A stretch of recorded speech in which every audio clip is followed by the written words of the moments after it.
All right. Hello, everybody. How are you guys? Good? Good to see you all. Okay. So welcome to EDCI 593, Advanced Verbal Behavior Workshop. This is a fun class, to say the least. We are going to have this class is where we get to really jump in and kind of tear apart verbal behavior in hopefully a much more in-depth way than we have in semesters past. Everyone who is here has taken a great number of courses already. You are all either nearing or at the end of your journey in behavior analysis in terms of the schooling of behavior analysis. How many of you are graduating this semester? Anyone this semester? How many are graduating over the summer? Anyone over the summer? How many are graduating next fall? So that is just about everybody.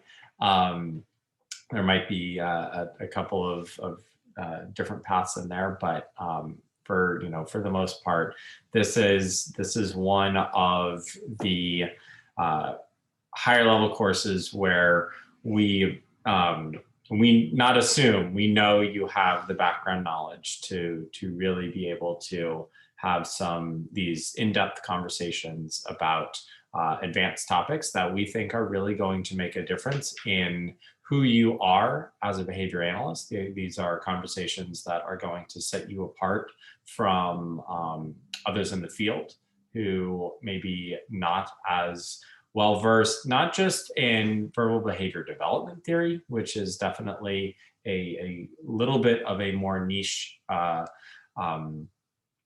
topic within behavior analysis, but in terms of verbal behavior overall. This class does not have the same like concrete direction and projects and activities that some of the other classes have. Yes, we're going to have some research summaries. We're going to have a data collection, but the conversation is really open to a lot of different directions. And because of that, it gets to be really, really fun. Because we get to tackle some of how you currently understand the topics based on the information that you've gotten over the last 1.5 to 2 years. In some cases, advance it. In some cases, change that knowledge. In some cases, strengthen that knowledge. This is a class that is not about how. This is a class about why. This is a class where we get to really come to understand why verbal behavior is what it is, why it is important, how the different interventions that we work with actually work and why they work, and how we can change things about those interventions. A year ago, when I taught this class for the first time, we had just literally a week before we started, we had switched from the pyramids, the verbal behavior development pyramids, to those pie charts. And I don't want to say my syllabus, but the structure of the class was literally thrown up in the air, and I had to change the way that we looked at this on the fly. And what we ended up landing on turned out to be the perfect way to do it. And kind of week by week, we will be taking one of those pies and dissecting it. And we will be talking about again, not the how of the interventions, because you've had a lot of that. You've gone through that. Many of you have implemented a great number of verbal behavior interventions. If you do have questions about some of the hows or want to clarify a procedure, this is absolutely a forum to continue those conversations. But I'm much more interested in the why they work, and probably more importantly, why don't they work? Well, what are the reasons that we struggle with some of those interventions? Because they are very challenging and they do require a depth of knowledge that is very different. So I love this topic. I love the type of conversation that it engenders. And I just love the freedom to kind of go wherever it takes us. So I hope you guys are excited. I'm really looking forward to what we have in front of us over the next 14, 15 weeks. And we'll go ahead and jump right in. Okay. All right. So this course actually, it really has two components, right? There's the verbal behavior component, and then with that, there's put a wall right in the middle, and there is a mentoring component. And you have all had mentors at some point. This is your opportunity to live on the other side of that aisle. So we're going to talk about that in depth in a little bit. Because we're making a couple of changes this semester with the mentoring component as well. So be prepared for that. All right. In terms of the verbal behavior side of the course, it's really straightforward in terms of what we're going to be doing. You're going to be doing some research summaries. You're going to have one data collection that you are going to be taking data on for those of you who just came from 501. This is a full-blown data collection that we are going to really work and develop. I'm actually thinking about, I don't know if I want to commit my one class-free night to it right now. But I'm thinking about holding a Wednesday evening like in-depth research Q&A Zoom session for those who are working on like active big research projects and really need some support, whether it's with their design or fine-tuning your interventions, that kind of stuff. And the content of this class, the research project for this class would absolutely fall into that. So I'm going to be talking with Dr. G and Dr. Cohen, Dr. Weber tomorrow, and really see if that's something that I can feasibly do in a meaningful way. And again, want to commit my one class-free night to that. So no promises yet, but it is definitely something that I am I'm thinking about.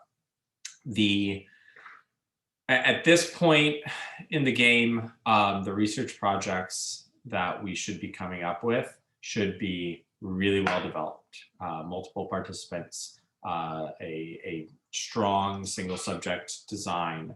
I want you to be working towards publication. We always say that. Whether or not we get there is usually a challenge. But if we have the opportunity by the end of the semester to have some papers that are of that quality, then I will by all means spend that time over the summer working those with you guys and hopefully moving in a direction of submitting some things for publication in the fall. There is absolutely no reason why we can't do that. Okay. Yeah. Sound good? You guys like that? All right. Awesome. Like I said, there's not going to be much to this class in terms of points. Do research summaries, do your BDS modules, do high quality work, participate, and we will be in really, really, really good shape. All right, straightforward enough. Yeah. Any questions there? Cool. All right, let's talk about mentoring for like 15 minutes, and then we will we'll jump back to the verbal behavior for a little bit, and call it a night. So we'll be quick and dirty tonight. Okay. For mentoring, we need your guys' help. I'm just gonna just lay that out there for you. Our first semester cohort had a very different first semester than we've had in the past. And COVID was obviously a big part of that. But also the reworking of ABA led to significantly fewer mentoring opportunities in that first semester course. All right. And it shows in a lot of places. And I think you guys will see that. So we are asking you guys, and not asking, we're telling you because we're your professors and we get to do that from time to time, that you are going to be paired up, or you're going to be paired up with one individual. There's going to be a couple of kind of carve out cases just because we need it. But you are going to be mentoring that individual in both ABA 2 and 539. Okay, so you are going to be working with that individual on both DTS and in Dr. Cohen's class. Okay, so it's going to be a lot. Right, Larissa, I'm seeing your face. It's an appropriate face. Don't turn your camera off. I get to call you out for those types of things. It's going to be a lot, and I'm going to work with you guys, and that's part of the reason the rest of the workload in this class is as low as it is. I want you guys to be able, outside of this class, to really focus on that mentoring component. Okay, we've spoken with the 547 class last week. I'm going to be getting at them again tomorrow evening. We'll be pairing you guys off this coming week, and we'll be set to go by next week. But you guys will have a significant role to play in their development this semester. All right. And I think you guys are the perfect group to kind of make that switch for us. So thank you guys in advance for being awesome. I'm sorry that you're awesome and that we get to ask that of you. Okay. In terms of mentoring, we have the DTS quiz keys available on Moodle, so all of you should have access to that. Well, the first 5, the last 3, we think it's important that you are able to get through a couple of mentoring activities kind of independently at that high level. So the last couple you do independently. You'll be doing their research summaries. They have 2 data collections that are going to be going through you guys. And then Dr. Cohen has research analysis projects that kind of go through you guys as well. So you should be in probably bi-weekly contact with your mentee, just because of the amount of work. And every year, we very much end up with a bell curve in terms of our mentoring. We have about 75% of the mentor-mentee relationships that go really, really well. Maybe 60%. We have 20% where the mentor is waiting on work and really struggling, pulling their mentee along. And we have about 20% where the mentee has been right on point and the mentor struggles to get that feedback back to the mentees in a timely manner. And I don't anticipate that distribution being any different with you guys, honestly. The vast majority of you are going to be in really good shape. There are going to be a couple of you who have mentees that you are really pulling their teeth, and there are going to be a couple of you just through circumstance that are struggling to keep up. And what I am asking, particularly from the ends of that bell curve, but really from all of you, is to be in constant communication with me about how things are going. Okay. If you get behind, talk to me. If your mentee gets behind, talk to me. If everything is rocking and rolling and you want to be more involved with your mentee, let me know, and we can facilitate those things. So I really want you guys to have an active role in that mentor-mentee relationship. All right. On the mentoring side of things, the way I think I did this accurately, the way I structured things was every other week will either be a research summary for you or a mentoring reflection. Okay, so you will see those on Moodle, which are separate from where you're turning in your feedback. Okay, so down below at the bottom of Moodle, that's where your mentee is going to submit their work to you. You type up your feedback, and that's what you submit to me. All right, at that point. And then I see how they interpret your feedback, or myself or Dr. G or Dr. Cohen see how they interpret your feedback, and we work with that on the flip side. And we'll probably get together in like early March to see how things are going amongst ourselves on the mentee turning it in side.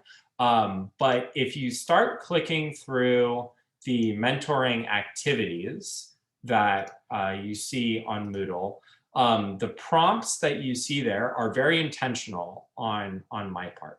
I want you guys to really take some ownership of how things are going in that mentor-mentee relationship. Does anyone know what metacognition is? Anyone heard that term before? Enough to give a shot at defining it? No? All right, fair enough. So metacognition is the kind of the act of thinking about how you think. All right, Dr. Derek, I'm sorry. Is it like some others like their own process of way other people think? Is that? Say that again? Is it like someone's like process of like how they think? Yes. Of like, or understanding their knowledge? Understanding your own process is the way to do it. I think from a behavioral standpoint, it is a very high level of self-monitor, right? So when you can self-monitor your own thought process and your own behaviors, to me, that is to some degree, a definition of metacognition. Metacognition is a psychological term. It's used a lot in education. It's used a lot with having students evaluate their own understanding of their own knowledge. All right. I want you guys to be participating in metacognition as it relates to your mentor-mentee relationship. And what you will see are activities related to, are you actually affecting change in your mentee? Where are the learnings? What consequences are impactful? What reinforcers are impactful? What consequences or corrections and reinforcers are not having an effect on your mentee? So those activities are somewhat guiding questions on how to think through a mentor-mentee relationship. And what I hope you get from that is how to think about being a supervisor down the line. As you guys are here today, starting this process, you should be thinking about how your supervisors, how your mentors work with you. What has your experience as a mentor or as a mentee been?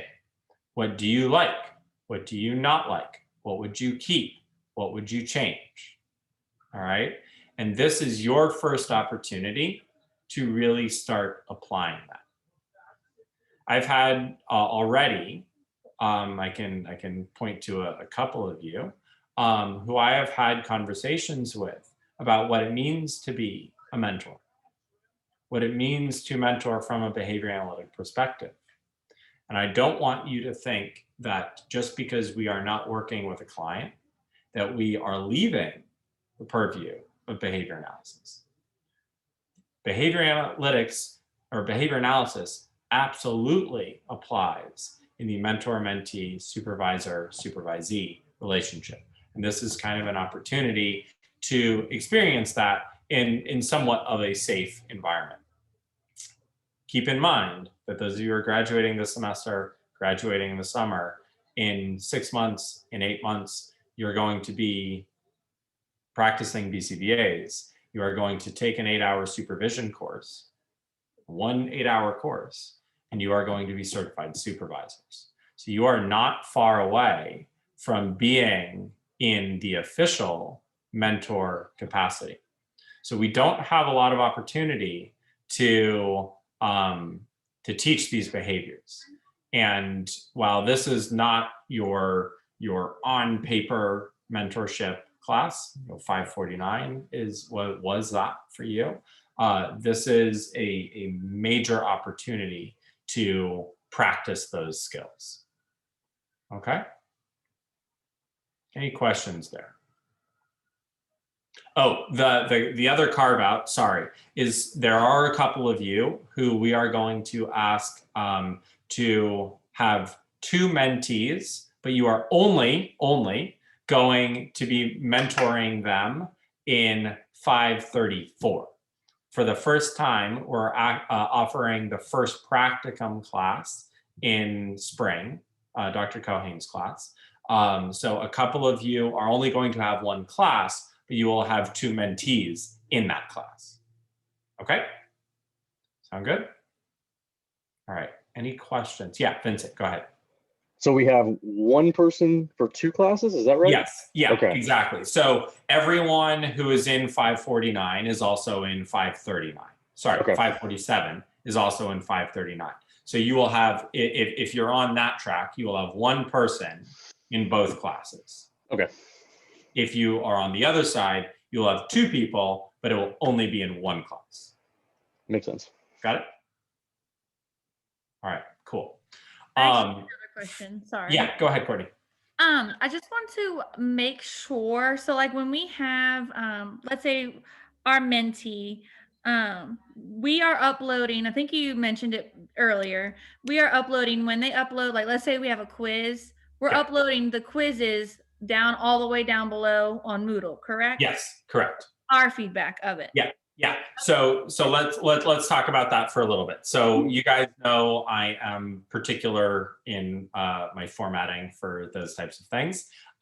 You guys now are on the easier side of the equation, but I still want to make sure that you get it right. So your mentees will submit a quiz or research summary to you with all of their information typed out. And needs to be in a Word document, right? Don't use the comment section. Don't insert things. Just right below their responses in a different color, give your feedback. Okay? There are lots of studies out there that say don't use red. I don't care. Use blue, use green, use fuchsia, something else. Or use red. Totally up to you. See what kind of feedback you get, what kind of changes you get when you use red versus blue and do an ABAB design, right? Put your feedback directly below. That's, at that point, you turn it into me. Okay? When I would appreciate if maybe at the top of whatever you are reviewing, you put reviewed by and maybe the date. Let's do that and keep it consistent. Again, in the color of what you are doing. And then that way I can easily and quickly see who did it, see when you did it, check the dates here, check the dates there, and then see what your feedback is, okay? As you guys also know, what I look for probably more than anything is your mentee's ability now to incorporate your feedback into their work, all right? So I expect to see full responses, if as is needed, that incorporate that feedback back, all right? After a couple research summaries go by or quizzes go by, you should be reaching out to your mentees and saying, hey, what kind of feedback are you getting from Dr. Shannon, from Dr. Gotra, from Dr. Cohen? Because if they're not getting, if they're getting kickbacks of zeros because they're not incorporating their feedback, your feedback, or it's not clear or whatever, they should be working with you to ensure that they're doing the right thing as well. All right. From the time we started the mentor-mentee relationship, this year maybe 4 that we've been doing this, our greatest concern is that our mentees are learning from you, not just stealing your work. And you guys, having been through that process, very much know that, right? There are times where you're in a hurry and you just kind of regurgitate what your mentor says, and you didn't really learn anything, and you turn it in. And you probably got a response from us saying, nope, rewrite this, right? Or make sure to incorporate that feedback. There's a reason for that, obviously.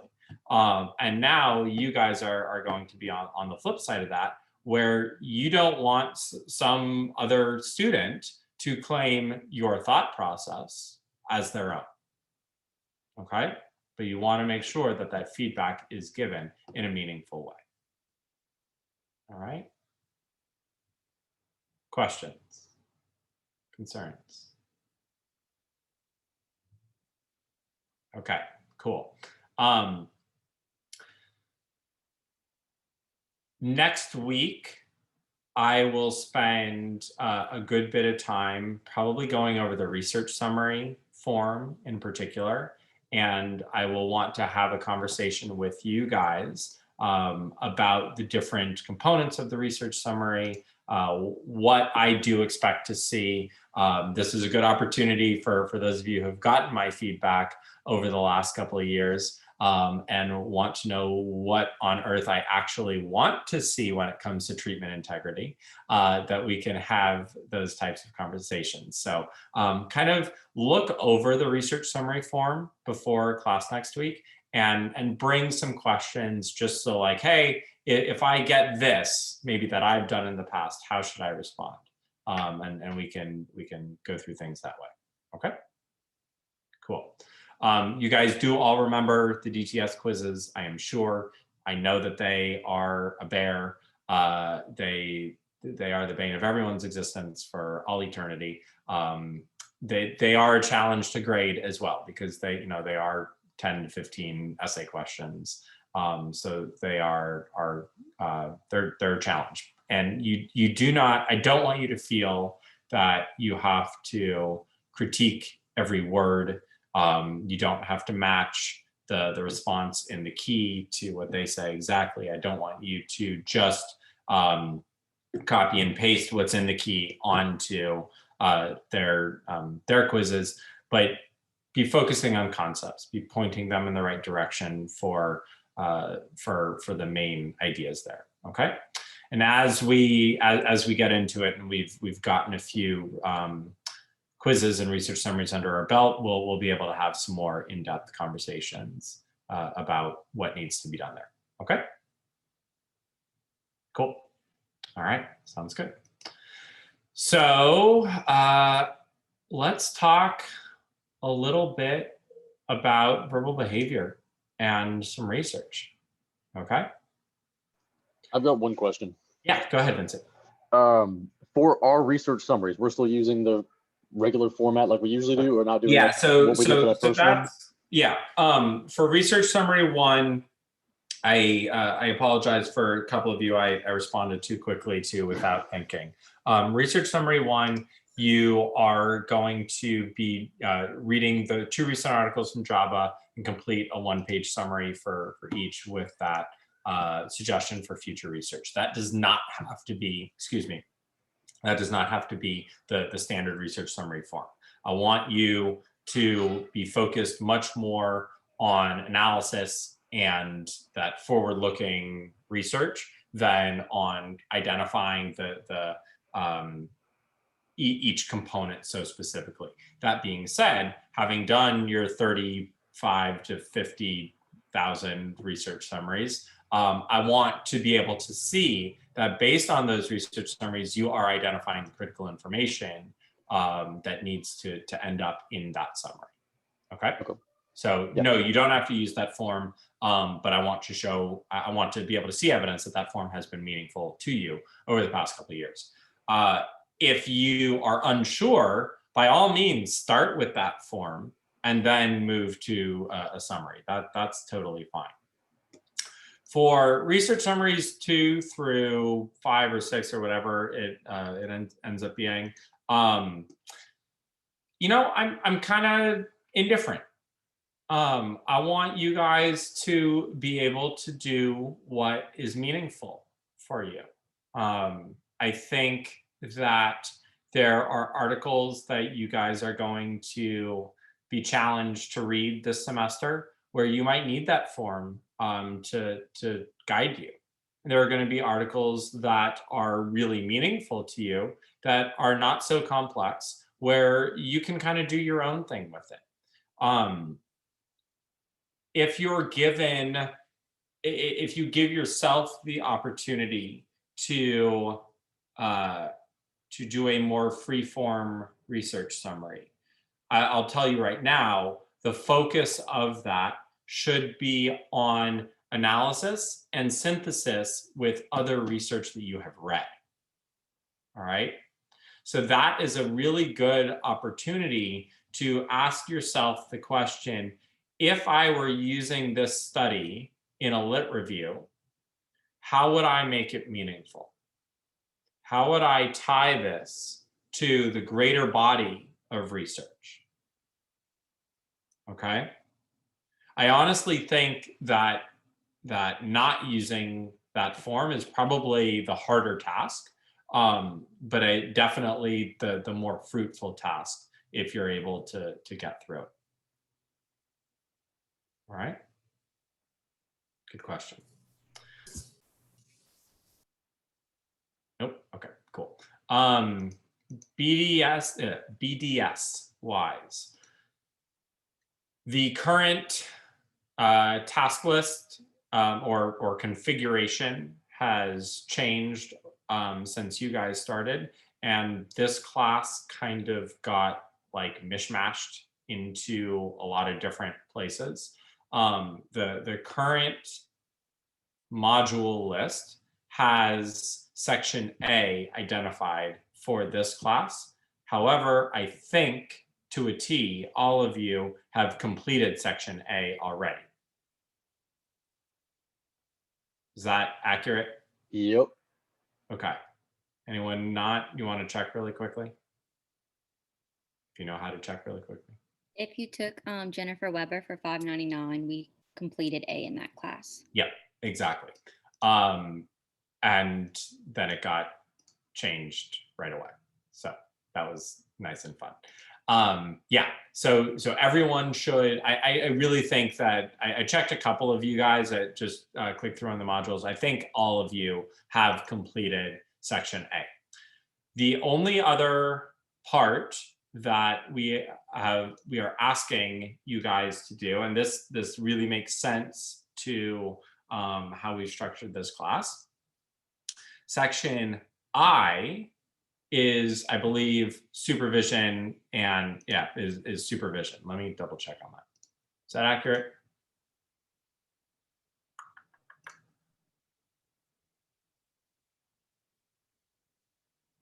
I believe it is. It's definitely the last set of modules is supervision. Yeah. This doesn't matter.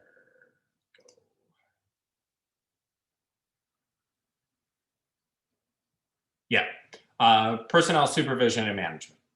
All right. So that is content that you will have had in Dr. Cohane's class.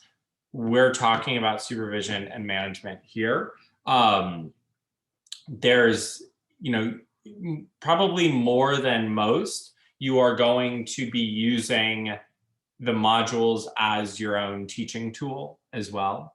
If you have not completed that already, so there's no like specific text. There's a lot more. It's a less concrete content area than a lot of the other components. So over the course of the semester, work through that, and you will turn that in at the end of this semester. Okay. The acquisition modules. I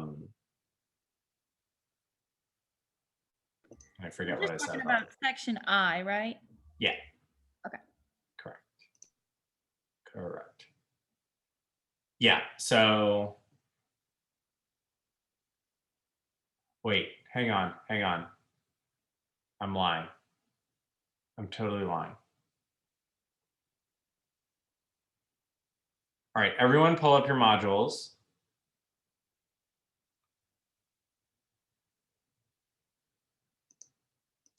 Look at section B as in boy, 15,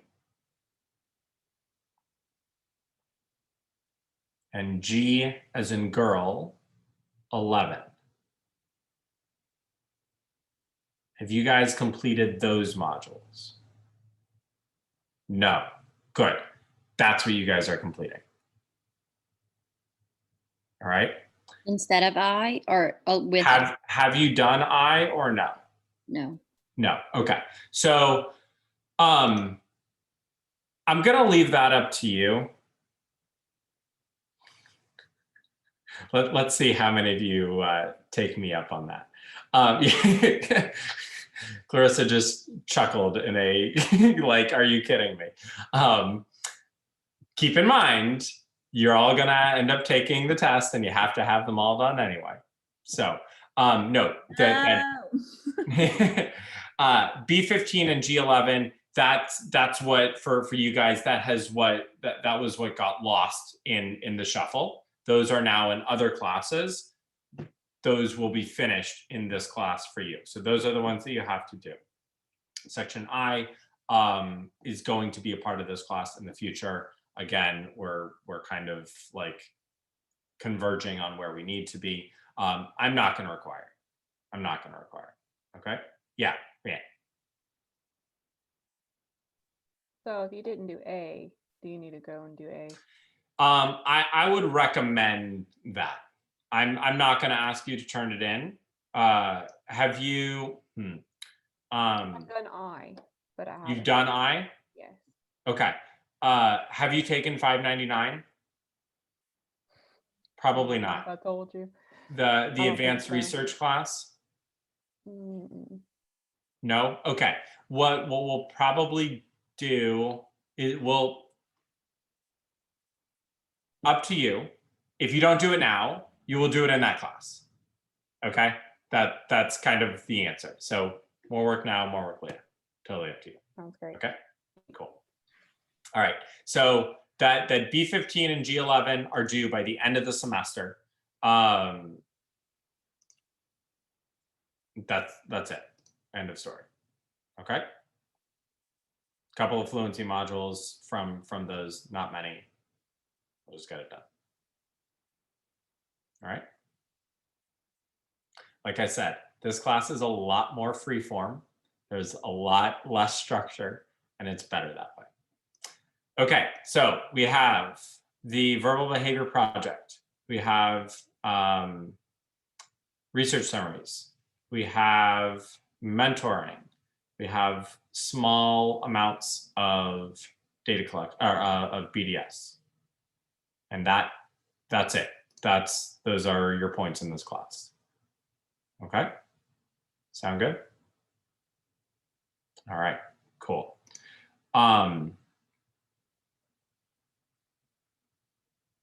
thought I saw one last thing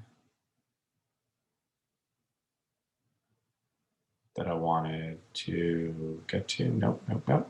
Okay, cool.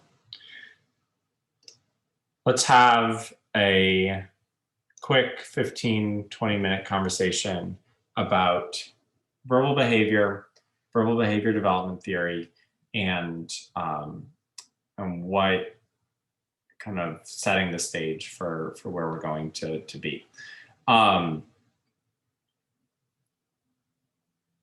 As sick as of Zoom as we all are, the best part about Zoom is easily being able to turn on your mic and have a conversation.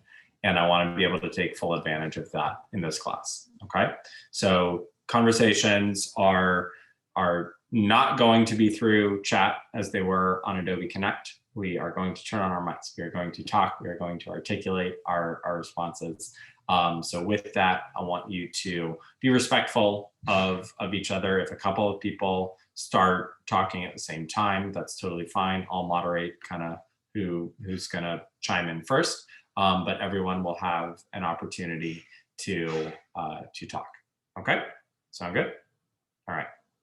So what I want to start with is not a definition of verbal behavior. We're past that. We understand what we're looking at there. But let's start with an understanding of the significance of verbal behavior as a concept, as a field. Why is it that we look at verbal behavior so separately within behavior analysis? Why is it its own really big thing? Why is it so important? What role does it play? Why is there this significance?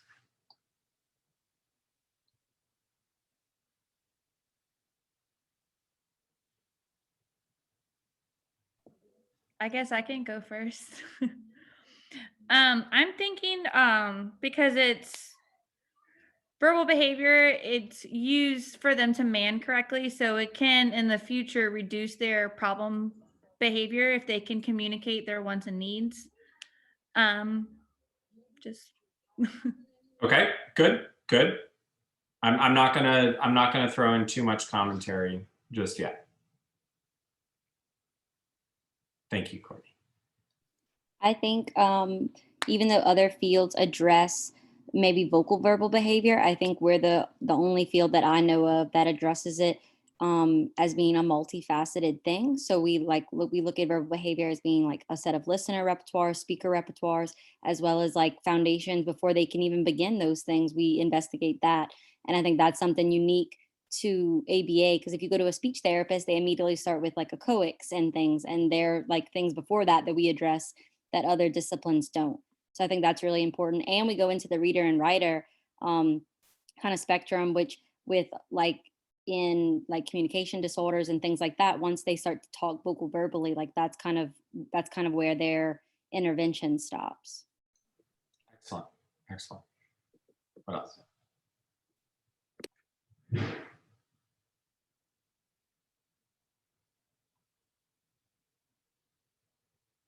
Come on. What about I'm sorry, I don't mean to be like Go. Do it. What about like alternative like not vocal verbal behavior, but alternative forms of verbal behavior? I've never really heard of another discipline that targets like teaching PECs or I mean, I know there are places that teach sign language, but like using sign language as like across the different types of verbal behavior. I think I've never heard of another study, another discipline that looks at alternative forms of communication. So kind of following that that line of thought that Maddie's kind of opened up, what is unique about behavior analysis that allows us to analyze verbal behavior in such a myriad of ways that other disciplines don't? And Clarissa, you don't get to type in the chat box. You have to turn on your mic and actually say it. I was going to, and then you started talking, so I was like, But I think it's important, and I was gonna talk about what Maddie said as well, is that we teach verbal behavior not only just sounds that come out of our mouths or movements of our fingers, but we focus on the function of what those actually mean and how they affect the individual and how they experience their environment. Good. And you know what you said at the end there, how the individual experiences the environment. Like, let's key in on that. Where is the significance? So what we're kind of circling is that through function, behavior analysis is uniquely positioned to address a wide array of behaviors that have a verbal function, right? Speech therapists are focused on actual speech sounds. Therapists that are focusing on dyslexia are focusing on reading, or dysgraphia is focusing on writing. You're not really going to have a speech therapist who starts with PECS and then moves all the way through in terms of different types of augmentative communication.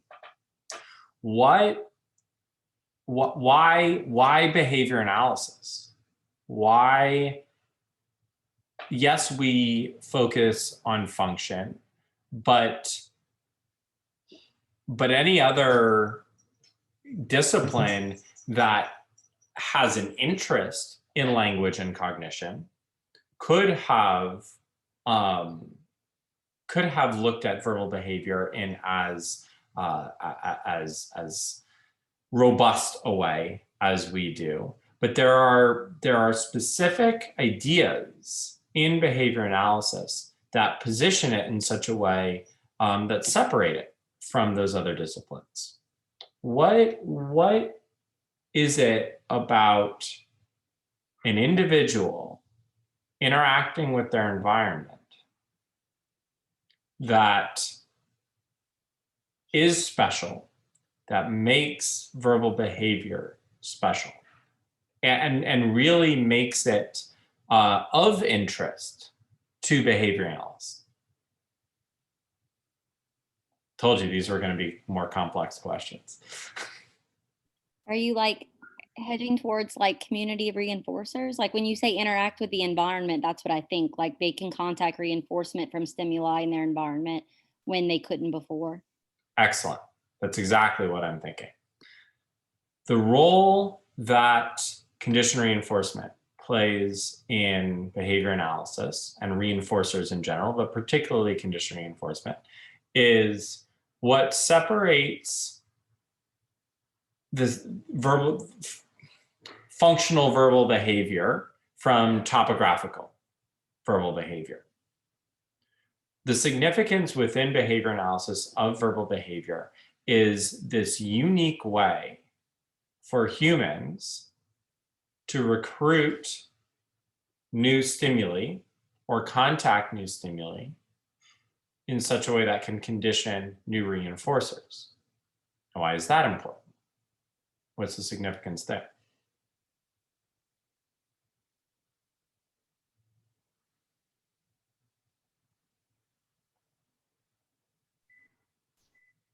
Go ahead. Well, I was kind of thinking about like whenever you do like when you do conditioning for like looking at faces and things like that, you know, like you start conditioning people in general, that way they can start actually acknowledging others and using them as a reinforcer, you know, because you need people throughout your life all the time, you know, whoever it is, you're gonna have to make contact with them and be able to, you know, acknowledge and things like that. So would it be kind of similar to that, like trying to pair in a way? Yeah, absolutely. And what happens is humans have this ability through verbal behavior, through condition reinforcement, to contact the world through other humans in extremely abstract ways. when you look at really what separates us from many other species, one of the things that separates us from many other species is our ability to experience the world that is not directly in front of us. We can experience the world thousands of miles away. We can contact things that are literally not even on this planet. And that is a result of condition reinforcers. And that is a result specifically of condition reinforcers that come from our verbal community. Now, when we think of condition reinforcers, it's very, very easy to think of concrete paired test. You do a thing, I give you a thing. While you're doing a thing, I'm giving you a thing. That's not what we're talking about anymore. All right? We're talking about reading a book on space and imagining what it would be like to jump on the moon and having the concept of space become a condition reinforcer through that imagining process. Those were not behavior analytic words that I just used, right? But I grounded them all through condition reinforcement, through writer behavior, through reader behavior. Those are behavioral processes that truly separate us from other species. When we talk about the role of condition reinforcement in verbal behavior and the significance of that, we are really starting to look at the complex actions, the complex ways in which we interact with our environment that separate us. And when you look at verbal behavior that way, verbal behavior is no longer, I want a cookie. Verbal behavior is the driving force in who we are as humans. Now, we are not the only species that emits verbal behavior, right? Many other species have means of communication that are, some are respondent, some are operant, but our ability to expand that community or expand that verbal behavior beyond our direct environment and our direct contingencies is what truly separates us. Okay? We need to be thinking about the impact that verbal behavior has, not just on our kids, but on each other, on who we become as adults, on where we go as a society. All right? I'm not going to bring politics into this class, but we are all very aware of not just events that are happening in our country right now, but feelings that our nation is experiencing. We got here through verbal behavior and the conditioned reinforcement that results from it. I want you to think about the role that Facebook plays, the role that the news plays, the role that social media platforms play, not just in how we communicate, but in what we communicate, right? As we contact reinforcers, our behavior is selected. And we start to emit more and more behavior that has contacted more and more reinforcement. And as we are able to wall ourselves off from people, from ideas that allow us to contact or don't contact as much reinforcement as other ideas, our behavior is selected and gets strengthened. And maybe, it may not be us individually, but as individuals, we start to see these more and more and more or higher magnitude behaviors, right? Because we have this feedback loop, this reinforcement loop. Other species don't act that way, right? This is unique to who we are. We are contacting the world that is not directly in front of us through this level of communication. This is a special topic that we are focusing on here. This is a topic that has wide-reaching impact for our children, for ourselves as individuals, and for our society as a whole. And I think that understanding it is critical to understanding who we are as a species.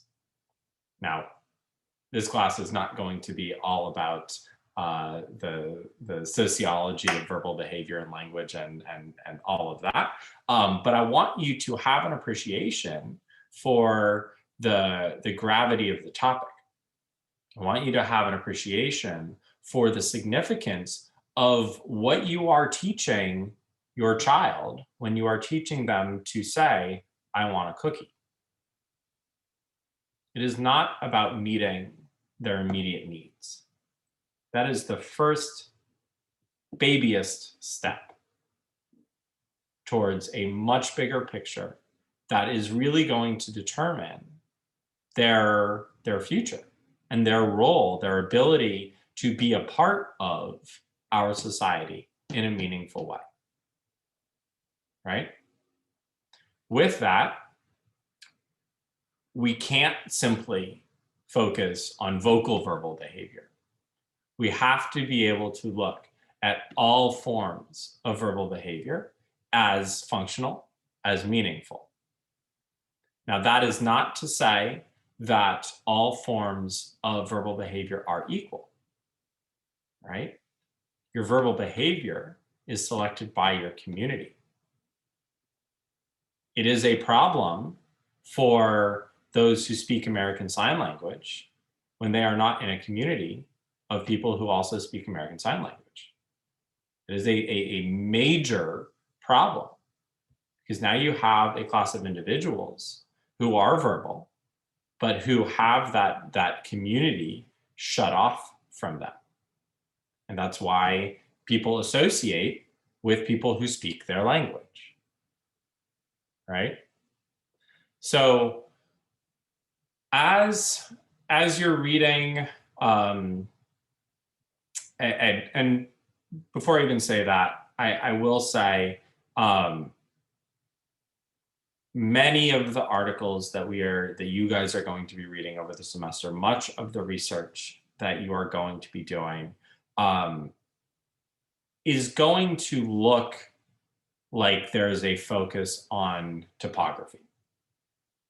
There are going to be lots of articles that you read on MANs, on TACs, on intraverbals, on reader behavior, on writer behavior, that are focused on the topography of an intervention and getting a child to speak, getting a child to listen, getting a child to read, getting a child to write. And in that moment, in that moment of research, that's okay. That's okay. But what we have to understand is the greater meaning, the greater function, so that as we are putting things together, as we are asking the bigger questions, we can say, what role does this intervention play, not just in teaching the child to emit a mand, but in contacting a wider community of reinforcers, in expanding their behavior in exponential ways, in exposing them and allowing them to contact their environment in new and in different ways. We're going to be talking about custom capabilities. We're going to be talking about the difference between those two. We're going to be talking about why capabilities are as significant as they are. This class, every single week, will come back to condition reinforcement. A class on verbal behavior is a class on condition reinforcement. And it's so, so critically important to understand them. The interventions that we look at are not about teaching new behaviors. They're about conditioning new reinforcers.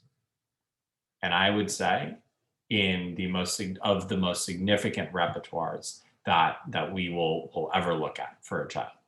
Save when you did FBAs and FAs on children who are emitting self-injurious behaviors. That is the most socially significant thing that we do. This is second, for sure. All right.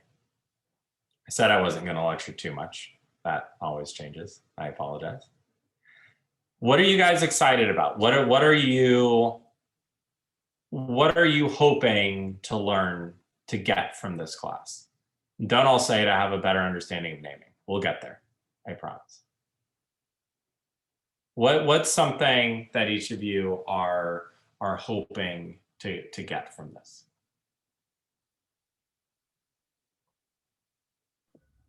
Just getting to have a mentee underneath your belt, because that'll look good on a resume. Okay, fair, totally fair. I'll take it.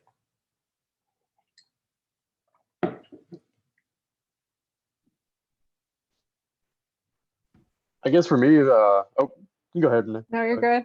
Go ahead, Vincent. I guess for me, we do a lot of like lead, what we call them lead line techs, which is be like me and Kat as well, where we actually have to do training and stuff like that. So to have an ability to actually read research and get into it a little bit more and be able to bring that topic to work and train them on these types of basic researches that we're going to be going over, I feel like that's going to be pretty nice to have under our belt. Awesome, great. Go ahead, Ryan. I think mine is just my previous clinic, I didn't do a whole bunch of like conditioning type things. We kind of did some more of the one-to-one training and things like that and skills and acquisition. So I'm really excited to kind of delve into that a little more. So good. Yes. And I think like one of the reason I spent so much time talking about condition reinforcement tonight is because it's not always readily apparent what the relation between those two are. And we are, when I started, I did a condition reinforcement paper in graduate school. And I thought I had a pretty good understanding of what conditioning meant. But as you read some of like the basic science research on conditioning, it blows your mind how fundamental it is to everything that we do. And I want you guys to be able to see that in this class. Good. What else? I think that I might be the only public school teacher in here. I don't know. I can't say. I think most everybody's in a clinic from like. No, we got at least one more. Oh, yay. Yeah, Isaac. Yeah. Okay. Yeah. But I really like to like listen to everybody else's presentations that are in the clinic setting, because like some stuff aligns, but some stuff is like really, really different and just on a completely different scale in terms of like resources and availability of people and things like that. So I like getting stuff out of the clinical setting from everybody else's presentations too. So I'm gonna volunteer what everyone else is thinking right now, and that's that they love hearing what you guys have to say, because that is coming from a world that is so foreign to them on a daily basis. And my background, I hate that I don't get to talk about it as much, but my background is in public school teaching as well, when it relates to, or as it relates to behavior analysis. And the things that you can do in a classroom of 25 kids as it relates to verbal behavior is so much more robust than what you can do when you're in that one-to-one setting with a clinic. So I know that everyone else is just as excited to hear what you and Isaac have to say about your experiences with this concept and this topic in the public school setting. So good. I think one of the things that I'm excited about is just like further polishing those mentoring skills, because I was recently asked by the SPED department to work with train our paraprofessionals, with our children. And so, being able to apply the skills that are polished here and then utilizing those in the school system, I think will play big dividends. Awesome. Very good. I'm excited about learning more about the area of verbal behavior that I want to study at the doctoral level, and kind of preparing to make sure that I can use the vocabulary at the right level and conduct research at the right level. And Did you just say naming without saying naming? I did, because you said I couldn't use naming. So I was like, but yeah, so about naming and connecting it to the other speakers on listener cusps and stimulus equivalents and relational frame theory and all that fun stuff. So I'm excited about that. Good. And we will definitely be spending a good chunk of time talking about naming later on in the course. I definitely take my my time building up to it, because I think it's important not to just jump there. And I think that I'll have some interesting things to say about, which I think you guys will hopefully get a lot out of. And you guys know, many of you know that was my background. I know Dr. Cohane's kind of kicked a lot of questions that you guys have sent her way to me over the years. And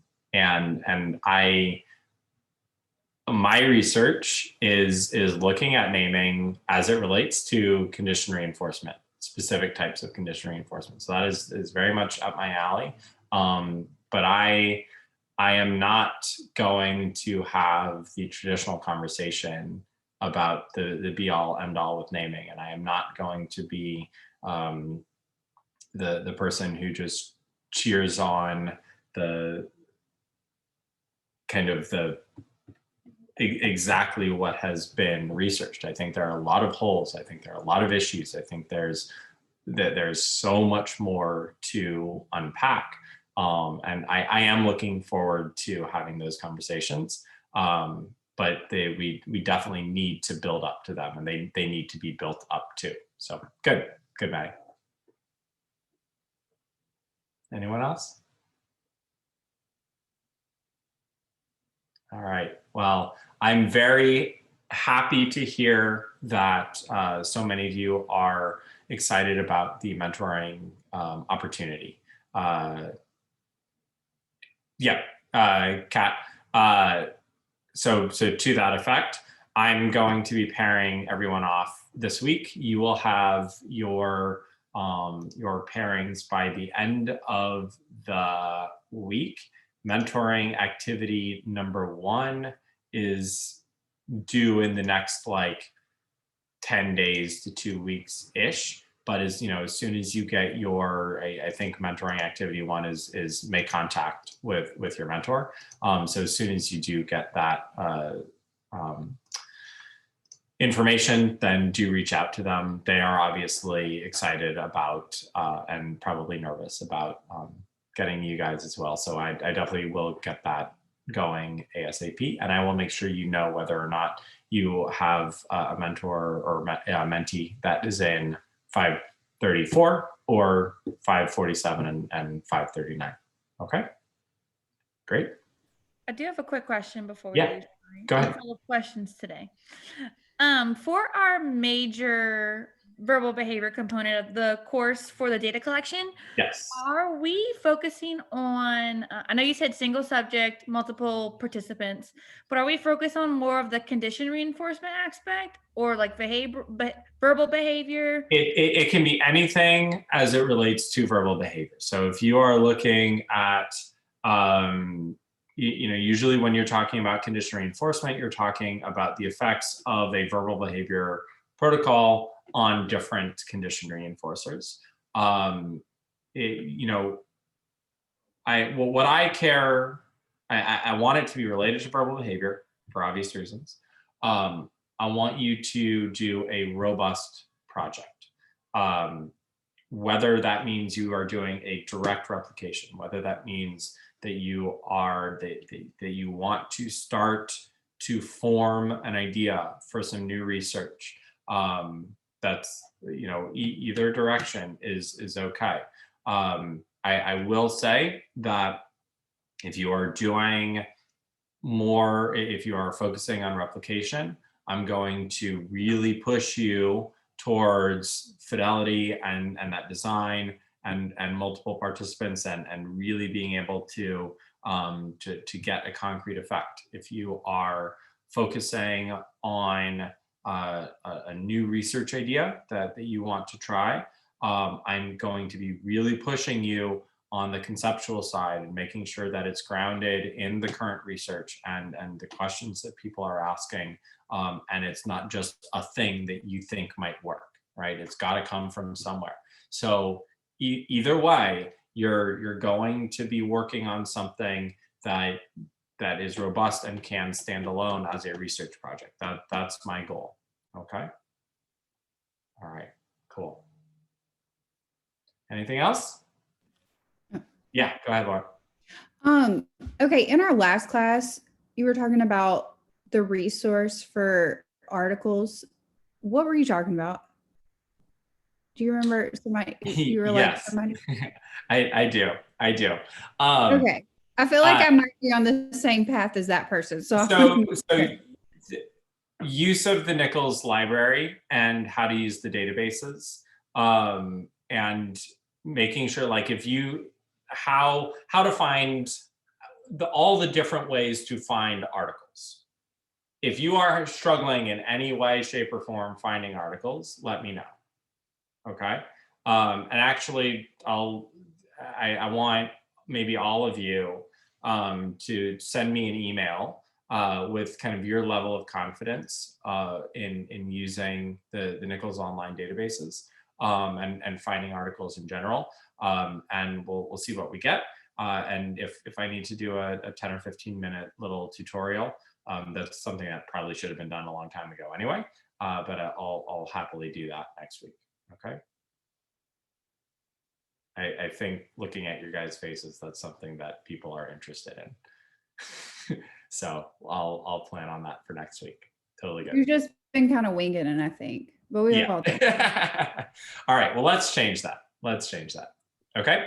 So for next week, I do want you to come with questions about the research summary form, some areas that you want to focus on in terms of mentoring. We'll talk, we'll go over a little bit of database usage on the Nichols website.